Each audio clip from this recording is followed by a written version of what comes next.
Baik, sekarang kita masuk ke tema baru, al-iman wartikabudz dzunub.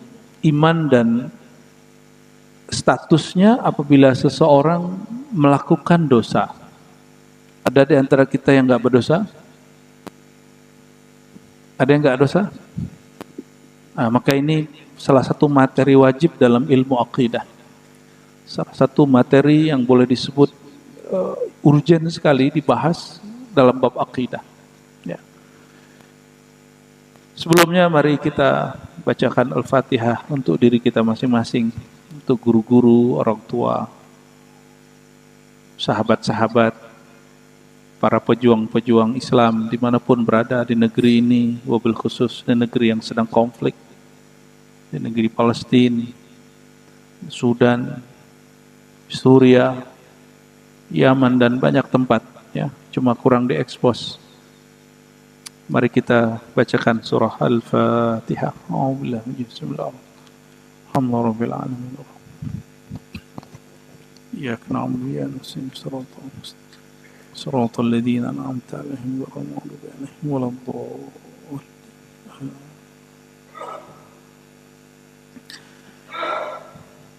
وبسندنا المتصل الإمام أبي حنيفة قال ولا نكفر مسلما بذنب من الذنوب. Ini kaidah mohon diingat-ingat ya.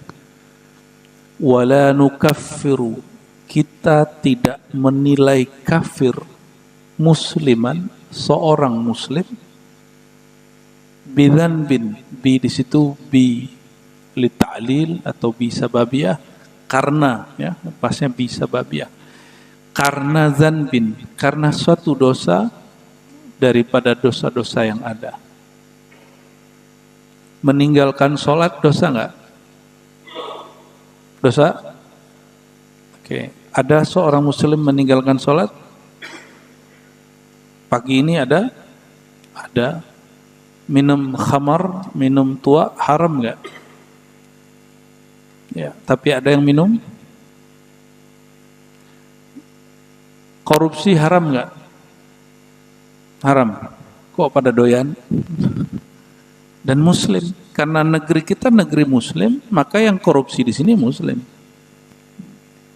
Di US, di Amerika, di UK, di Inggris, yang korupsi kalau ada ya orang-orang Nasrani. Cuma karena sistem mereka bagus, secara sistem mereka sulit korupsi. Kalau kita, negeri kita, sistemnya sekarang sangat memungkinkan orang korupsi secara parsial, diam-diam. Dan masing-masing. Kalau zaman Orde Baru dulu, korupsinya dijatah dan berjamaah sampai jadi lagu. Kalau sekarang KPK-nya pun terjangkit. Kita doakan negeri kita yang sedang sakit ini, Allah sembuhkan dari penyakit-penyakit itu. Amin ya rabbal alamin. Al-Fatihah. Bismillahirrahmanirrahim. Syaratul ladzina an'amta 'alaihim waladdallin. Dan siapapun nanti presidennya, kita masih saudara. Ya, jangan kejadian seperti 4 tahun lalu, cuma karena urusan presiden yang belum tentu juga jadi waktu itu, sudah banyak orang yang berhenti bersaudara. Ya, betapa hebatnya tim kampanye salah satu dari mereka itu. Ya, kita akhirnya menjadikan beda pilihan, beda iman. Padahal saya sudah cek-cek di semua kitab akidah. Tidak ada urusannya beda imam, beda pemimpin, itu beda coblosan, beda iman, itu enggak ada. Boleh ya, Bapak Ibu cek di kitab mana saja. Dan kok ada orang berhasil menggiring wacana opini, menjual simbol-simbol keagamaan, kaedah-kaedah spiritual untuk urusan politik. Ya. Makanya ketika mereka sekarang deklarasi pemilu damai, ya semoga mereka jujur dengan apa yang mereka katakan dan negeri ini tetap damai. Amin ya rabbal alamin. Tapi wallahu alam apa yang terjadi nanti. 2024 kalau nggak aman banget, kacau banget. Kita doakan semoga yang pertama ya. Wala nukaffiru musliman bidzanbin minadz dzunub. Kita akidah Ahlus Sunnah punya pendirian tidak mengkafirkan orang yang berdosa. Karena siapa tahu, kalau di kitab Hikam, siapa tahu itu terakhir dosa dia. Dan kita yang sholat sok suci pagi ini sholat terakhir kita. Ini ketaatan terakhir, habis ini kufur semua. Bisa jadi begitu. Oleh karenanya, kita tidak jumawa dengan ketaatan kesolehan, apa yang kita punya, semuanya dari Allah Subhanahu wa Ta'ala. Dosa itu ada dua, kabirah dan saghirah. Dosa besar, dosa kecil. Tidaklah dosa itu besar kalau seseorang itu ada harapan ingin kembali kepada Allah, maka dosanya akan dianggap kecil oleh Allah. Dan tidaklah dosa disebut kecil kalau orang lakukan berulang-ulang dan dia merasa aman daripada azab Allah. Nah, bisa diulang? Tidak ada dosa besar kalau orang mau kembali kepada Allah. Itu Allah sendiri yang berkalam, wahai Bani Adam, seandainya dosamu ya menjulang tinggi hatta ananas sama, sampai menjulang ke langit, tapi kalau kalian datang kepadaku ya, bertobat kepadaku, atubu alaik, aghfirulak, aku ampuni kalian. Itu Allah sendiri yang berkalam. Dan tidak ada dosa kecil, tidak disebut dosa kecil jika dilakukan berulang-ulang dan merasa aman dari azab Allah Subhanahu wa Ta'ala. Kadang Allah itu menguji seseorang dengan taat, apakah dia sok suci. Kadang Allah menguji seseorang itu dengan maksiat, dosa, apakah dia putus asa. Yang sudah subuh pagi ini, itu sholatnya pasti diterima nggak? Pasti diterima nggak Pak? Pasti atau tidak? Pasti atau tidak? Hah? Ini yang jelas nih jawabannya nih. Pasti atau tidak? Enggak pasti. Karena sholat kita enggak pasti diterima, maka maksiat orang yang ada pagi ini, malam ini juga belum tentu dikekalkan. Siapa tahu itu dihapus dan diganti menjadi taat. Sama ya. Oleh karenanya iman yang baik itu antara khauf dan raja, antara rasa takut dan rasa harap. Enggak boleh terlalu takut nanti putus asa, enggak boleh juga terlalu berharap nanti jumawa, sok suci. Wa in kanat kabiratan idza lam yastahillaha wa la nuzilu anhu ismal iman. Tapi ada syarat kalau orang dosa tidak kafir, selama dia tidak menghalalkan si dosa itu, mau dosanya besar ataupun dosa kecil. Korupsi haram, tapi dia bilang halal, kafir sudah. Melalaikan sholat itu haram, dosa, terus dia bilang nggak apa-apa, maka dia kafir. Apapun ya, dosa mata, dosa tangan, dosa telinga, dosa kemaluan, semua dosa.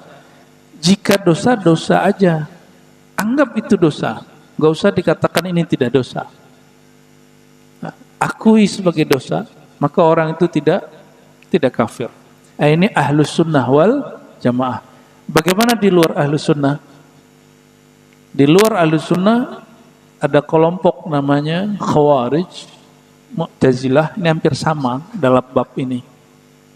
Ada kelompok yang sebelah kiri Murji'ah, ya, terlalu menggampangkan.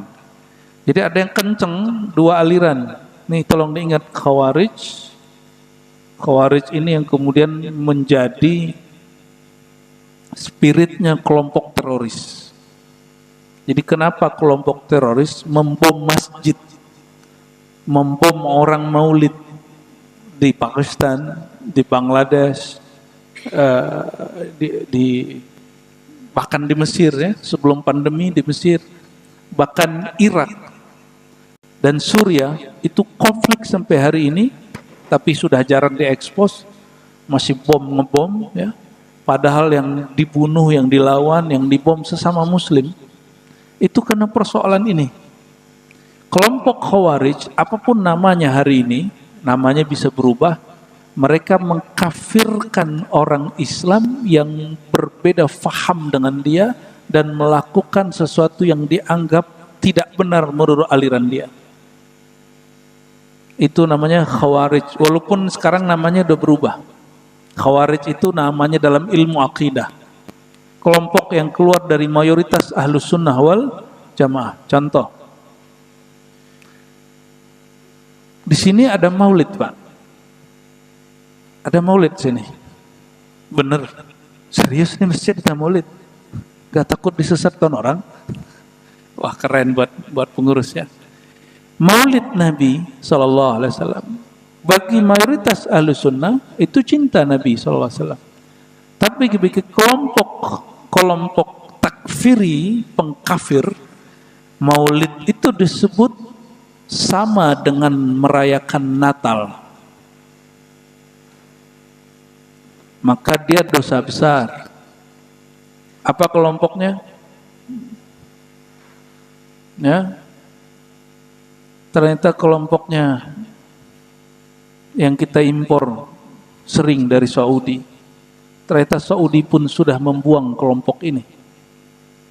Terakhir saya waktu haji, saya ketemu guru saya di sana yang orang Mekah ya, ngajar di Mekah. Apa kata dia?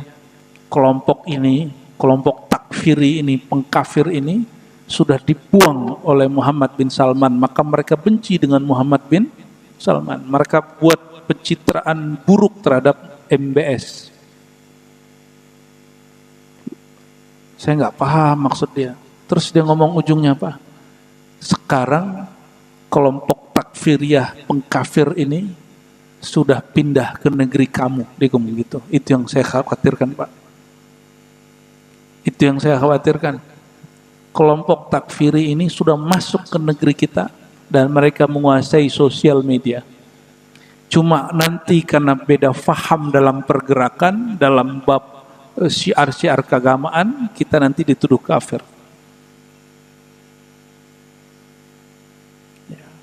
Mereka masuk lewat pergerakan dan syukurnya negeri ini sudah melarang beberapa gerakan-gerakan ekstrim, tapi belum total. Belum total.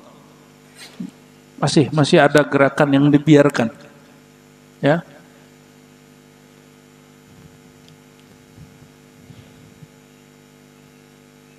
Kelompok apa sebutannya? Takfiri, pengkafir. Hati-hati. Apapun nama kelompok organisasinya nanti, jika dia mengkafirkan orang cuma karena maulid, apa kata mereka? Maulid sama dengan Natal. Tawassul sama dengan syirik akbar. Itu kelompok takfiri. Kelompok takfiri ini yang bikin semua yang ada di Arab yang disebut Arab Spring, ini mereka. Mereka yang bikin hancur. Dan mereka dipersenjatai oleh musuh-musuh Allah. Ya. Dan kita mesti waspada, jangan sampai masjid-masjid kita dikuasai pemikiran takfiri. Ya. Bapak kalau keluar dari masjid ini lalu kemudian mikir orang kafir, itu udah kena tuh. Ya. Syukurnya negeri kita se-ekstrim orang di luar nyampe di sini dijinakkan. Jadi penjinaan itu jangan hanya bom pikiran juga mesti dijinakkan.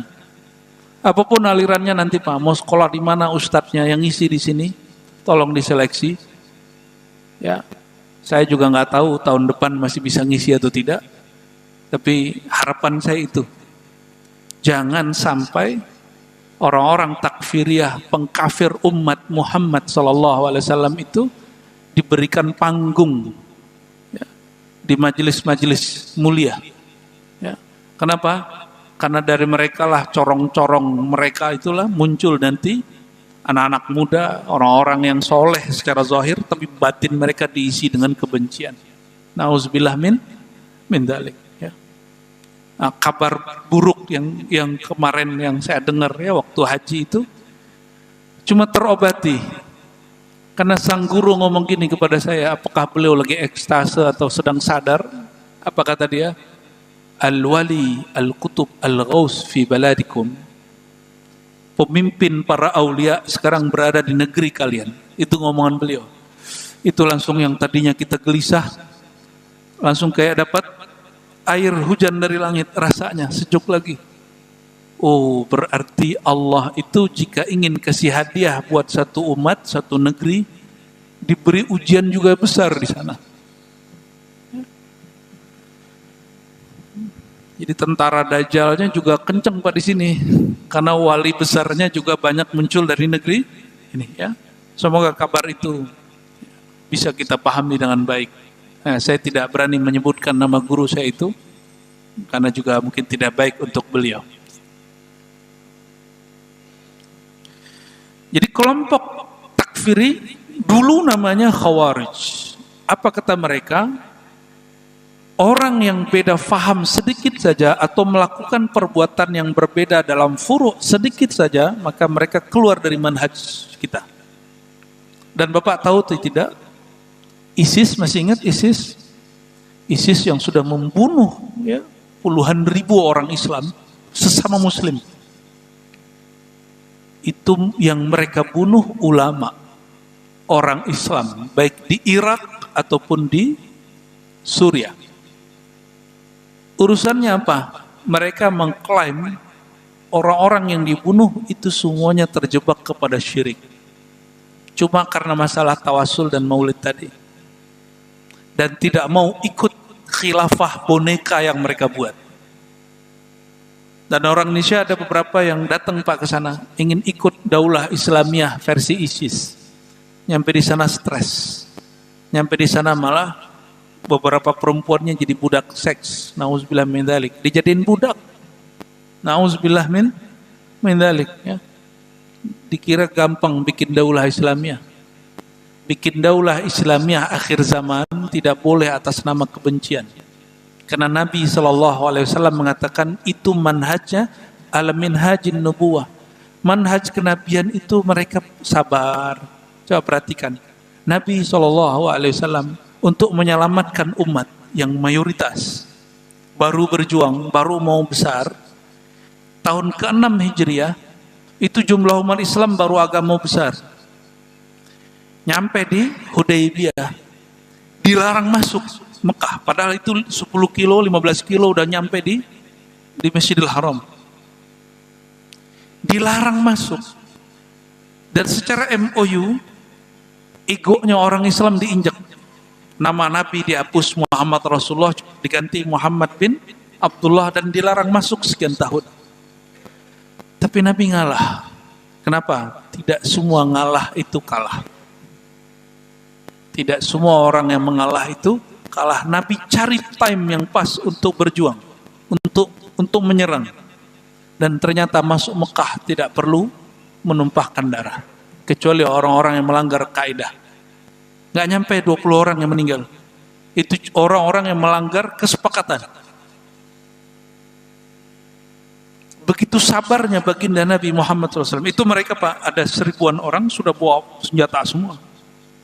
Tahun ke-6 Hijriah di Hudaybiyah. Bapak nanti coba cek GPS Hudaybiyah itu di mana. Sekarang udah masuk kota Mekah. Kota Mekah yang sekarang Mekah Al-Hali ya, Al-Haliyah itu udah masuk sekarang. Di zaman itu belum.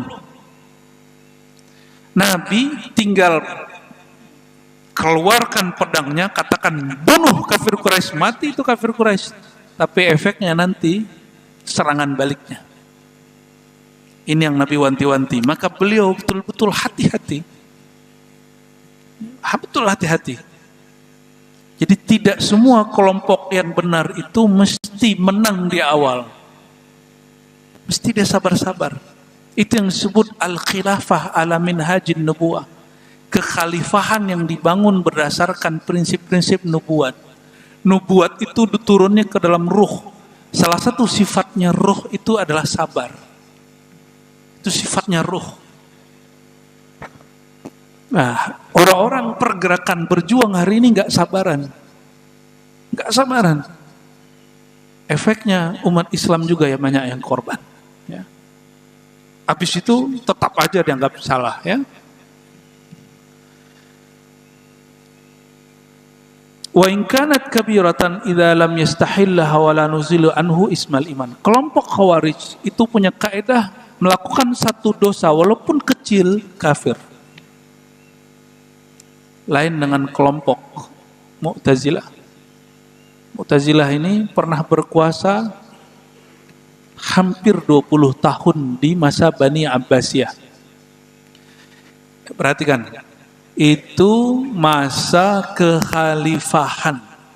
Maka kekhalifahan yang pernah ada setelah kekhalifahan Sayyidina Ali, Abu Bakar, Umar, Utsman, Ali, tidak semuanya kekhalifahan mereka itu sesuai dengan khilafah Nabi Muhammad sallallahu alaihi wasallam. Maka teman-teman, saudara-saudaraku yang dimuliakan Allah, saya mencita-citakan khilafah, tapi bukan khilafah Abbasiyah, bukan khilafah Umayyah yang bunuh Sayyidina Al-Husain, bukan khilafah Abbasiyah yang menelanjangi Imam Ahmad bin Hanbal, yang nyiksa ahli hadis, yang gantung ya Imam Ahmad bin Nasr, disalib dia.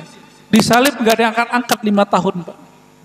Cuma karena gak mau ngikutin ideologi Mu'tazilah.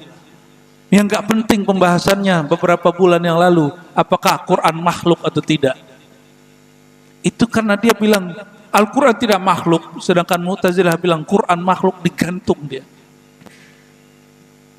Itu kelompok yang dianggap di kampus. Ya, dulu dosen saya bilang, ini kelompok rasional, paling logis. Saya kritisi itu dosen. Kalau ini logis dan rasional, kenapa kelompok ini maksain orang ikut dia?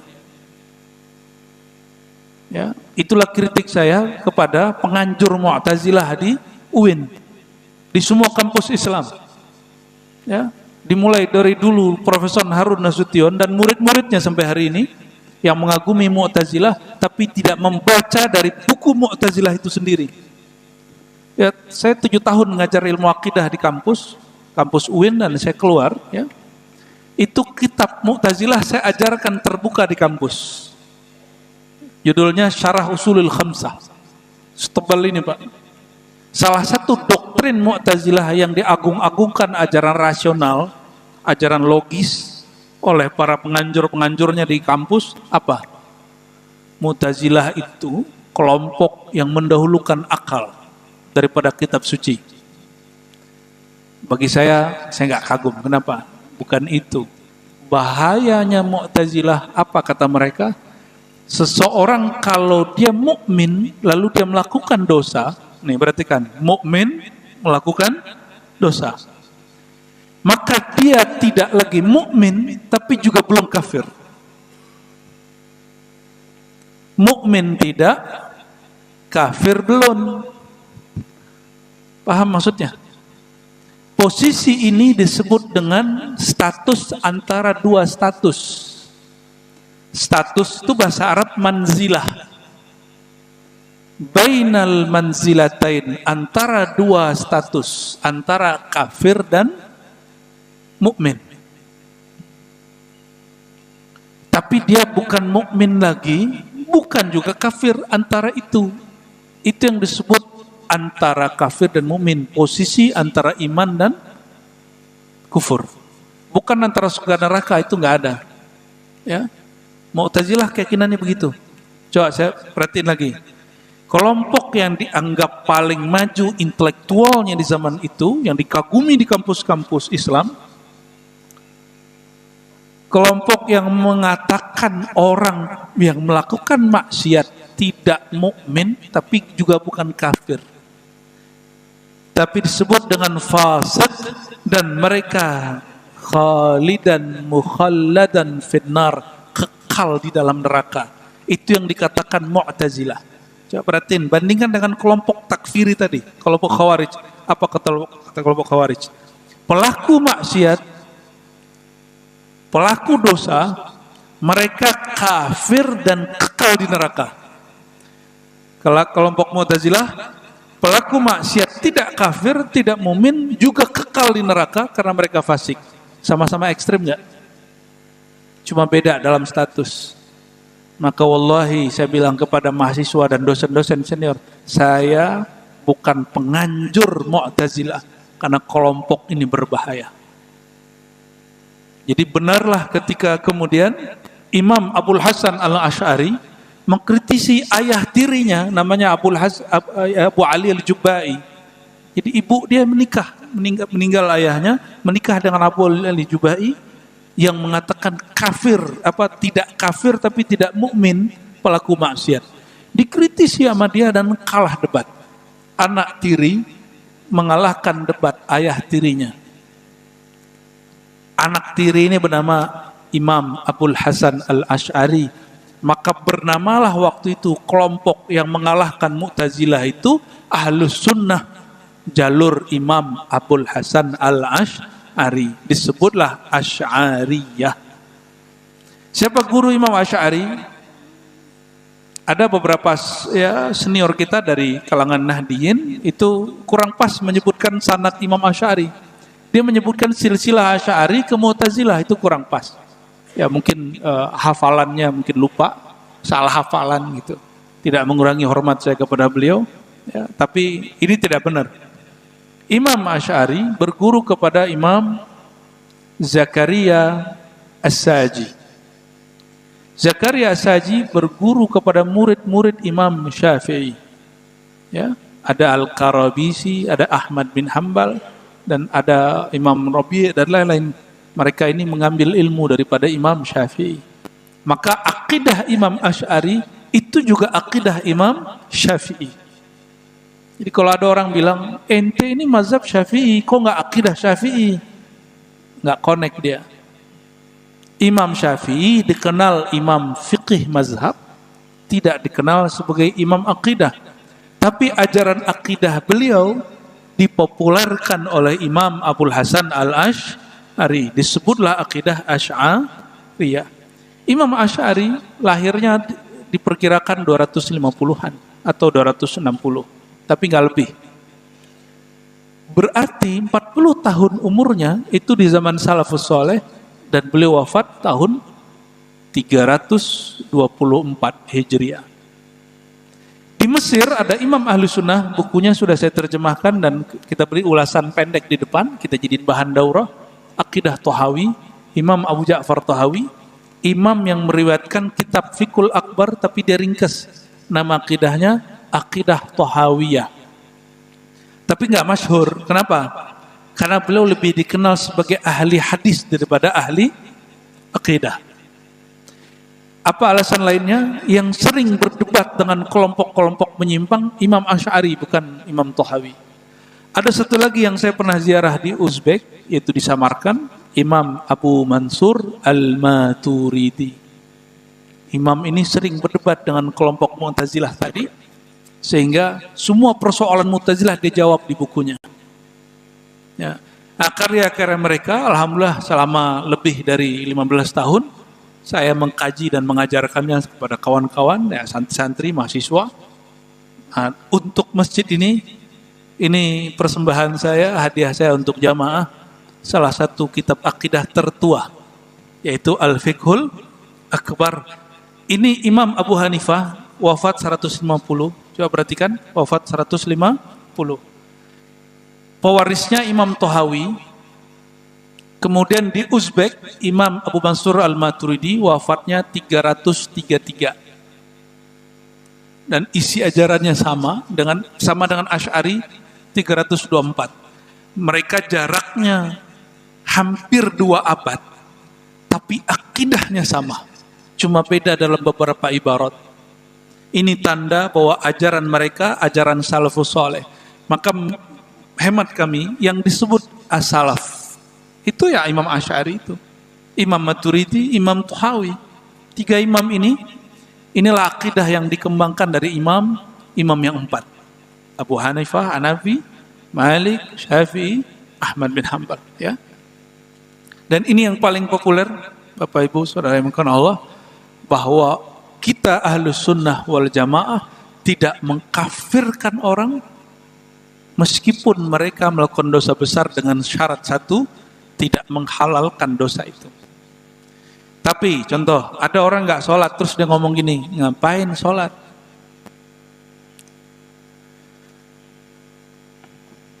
Ada yang ngomong gini, untuk apa sholat? Kan Tuhan dalam batin saya. Itu juga kafir, Pak. Ulang syahadatnya itu. Ya, itu bukan sufi. Sufi tidak ada yang mengingkari syariat. Ini perhatikan. Sufi tidak ada yang mengingkari syariat. Itu namanya kebatinan, al-batiniyah. Imam Ghazali nulis kitab judulnya Fadaih al-Batiniyah. Ya, membeberkan kekeliruan kelompok kebatinan. Nah, salah satu ajaran mereka seperti itu. Gak usah nyembah Allah, sholat gak usah. Kenapa? Tuhan kan dalam dirimu.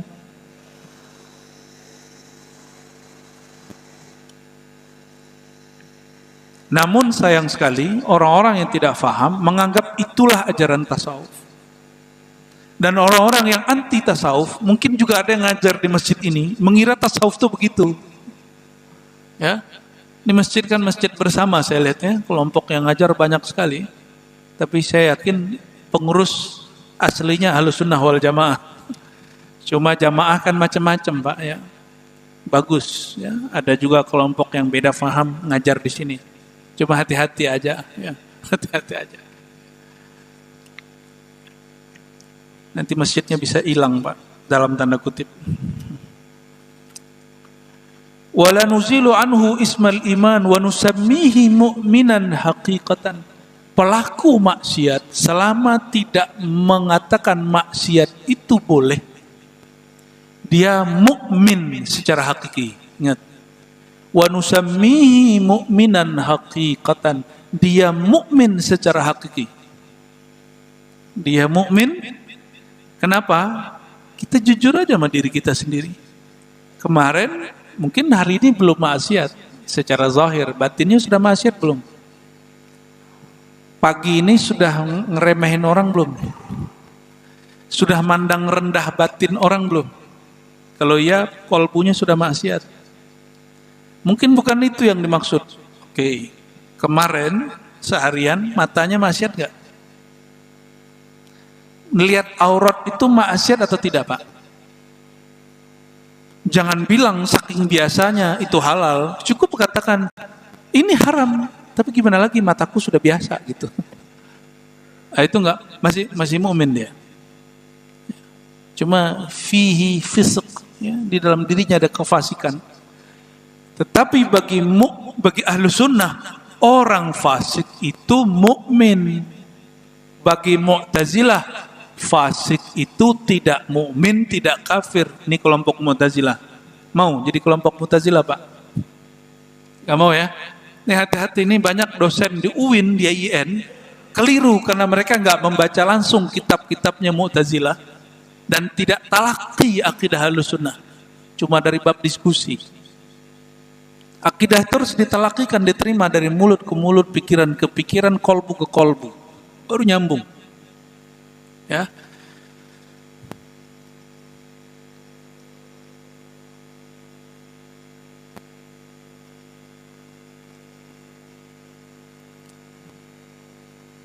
Dan tolong waspada, sekarang muncul takfiri siasi. Kelompok yang mengkafirkan umat karena persoalan isu politik. Itu sudah terjadi 2019 sebelumnya. Ya. Awalnya global, urusan bab tentang tauhid, ya. Beda faham dia masalah tauhid, kita dianggap kafir. ISIS itu Bapak Ibu, mungkin kita sudah lupa karena memori kita pendek sekali. ISIS itu punya 20 inti ajaran besar. Itu saya masih ingat ajaran mereka yang nomor 11. Apa kata mereka? Negara, negeri yang punya ideologi selain Al-Quran dan Sunnah, maka itu negeri kafir, penguasanya kafir, polisinya kafir, rakyatnya kafir. Tuh, gampang sekali mereka bilang kafir. Indonesia ideologinya Quran atau Pancasila? Quran atau Pancasila? Pancasila. Terus ini yang saya ulang-ulang di mana-mana. Ini ingat, ini bukan pesanan siapa-siapa. Saya bukan orang BIN, bukan orang Densus, bukan orang polisi, bukan PNS. Saya hamba Allah, rakyat sipil, seorang dosen, guru ngaji, guru di majelis, ayah seorang beberapa anak. Ya. Saya wajib mengingatkan ini. Karena orang sudah mulai mengatakan Pancasila yang merupakan hadiah ulama-ulama kita yang berjuang dulu, dianggap mereka sebagai tauhid. Betapa bodohnya orang yang mengatakan Pancasila itu tauhid. Tauhid itu artinya sesembahan selain Allah. Padahal nomor pertama dari Pancasila isinya apa? Ketuhanan yang Maha Esa. Jadi banyak orang menolak satu yang dia nggak ngerti. Pas kita tanya, bagian mananya yang tauhid di Pancasila? Ternyata yang dia bayangkan itu adalah Garudanya. Dikira kita nyembah Garuda. Dia nggak bisa membedain simbol dengan sesembahan. Coba Pak, cek nih, biar kita bernegara itu nggak taklid. 5 rukun Pancasila, bahasa Arabnya rukun, kalau kita sebut bahasa Kawinya sila. Sila 1, 2, 3, 4, 5. Mana di situ yang syirik? Ada nggak? Ketuhanan yang Maha Esa. Nomor 2? Coba cek. Nasionalismenya bermasalah kan nih? Nomor 2 apa? Kemanusiaan? Oh benar, lolos ini nomor 2. 3?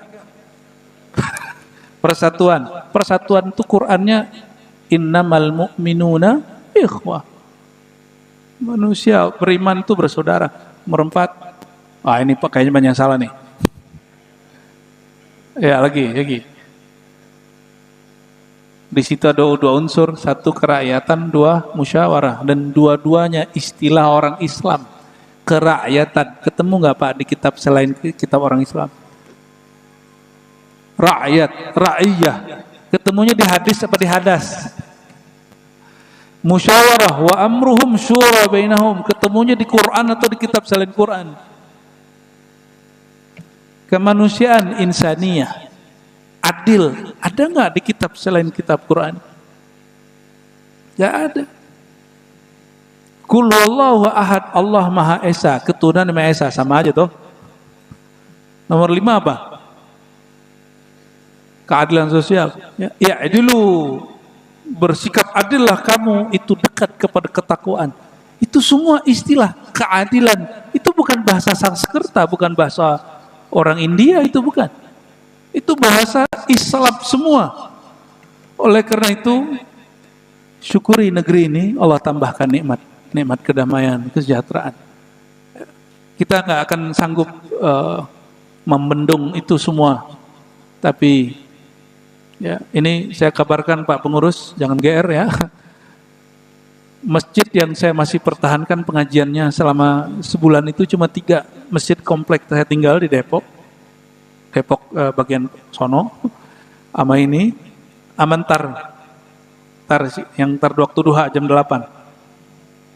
Saya nggak tahu juga kenapa saya mau ke sini Pak. Tapi ada bocoran sih sebenarnya. Untuk ngimbangin aja sebenarnya. Untuk ngimbangin. Nanti kalau sudah netral, masjidnya saya tinggal. Seperti yang kita lakukan di beberapa masjid. Ya, kalau sudah kuat ahli sunnahnya, udah tugas saya selesai di situ, saya pindah lagi ke masjid yang lain. Jadi sebulan, dulu hampir setiap hari saya ngajar di masjid, tapi sekarang saya lebih banyak di majelis. Gitu. Ini yang saya pertahankan, karena salah satu hobi kami adalah ngaji akidah. Karena itu yang bisa membuat orang faham bahwa bernegara itu salah satu bagian daripada unsur pelengkap sisi keberagamaan seseorang. Ya. Wa yajuzu ay yakuna mu'minan fasiqan ghaira kafirin. Nah, ini bagian penutup ya. Boleh saja ada seorang mukmin yang dia melakukan maksiat ghairu kafirin, tapi tidak disebut kafir. Ini mohon maaf ya, koruptor kafir atau fasik? Dengan syarat apa?